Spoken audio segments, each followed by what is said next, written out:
एमपीएससीचा एक असा प्रश्न आहे सोपा, पण विद्यार्थ्यांचा वेळ जाणार आणि त्याच्यामुळे बराचसा पेपर उरणार. पण त्यासाठी पण एक ट्रिक आहे बघा. आता 10 पुस्तकांची सरासरी किंमत 16 दिलेली आहे. लगेच काय करायचं, जेव्हा तुम्ही पेपरामध्ये असा प्रश्न येतो तुम्हाला, लगेच 10 पुस्तकांची सरासरी किंमत 16 दिली आहे, तर 10 पुस्तकांची एकूण किंमत किती येणार? 160. काय केलं मी? 10 गुणिले 16 160. त्यातील 2 पुस्तके सोडल्यास इतर 8 पुस्तकांची सरासरी किंमत 9.5 रुपये. मला सांगा, 8 पुस्तकांची किंमत 9.5 रुपये, 8 गुणिले 9.5 किती येणार? 9×8 आणि 4 76.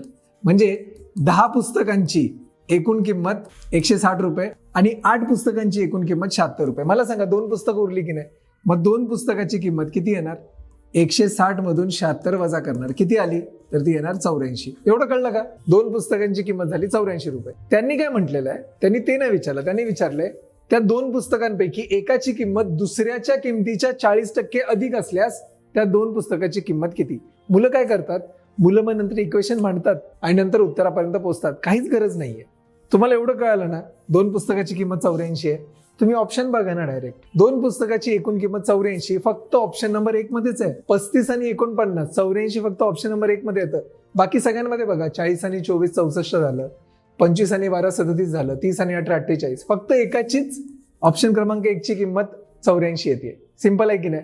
पण तरी पण आता तुम्ही इथपर्यंत आलेलाच आहात, तर आपण पुढे जाऊ. 84 दिलेले. समजा तुम्हाला ऑप्शन 2 असे असते की 84 दोघांचं उत्तर असतं, तर काय केलं असतं? एका पुस्तकाची किंमत आपण x घेऊ, दुसऱ्याची किंमत त्यापेक्षा 40% अधिक, तर याचा शॉर्टकट आहे, दुसऱ्याची किंमत असणार 1.4x. आता हे मी कसं केलं? जर 50% अधिक किंमत असती तर 1.5x केलं असतं, 20% अधिक असती तर 1.2x केलं असतं, 25% अधिक असती तर 1.25x केलं असतं. लक्षात ठेवा.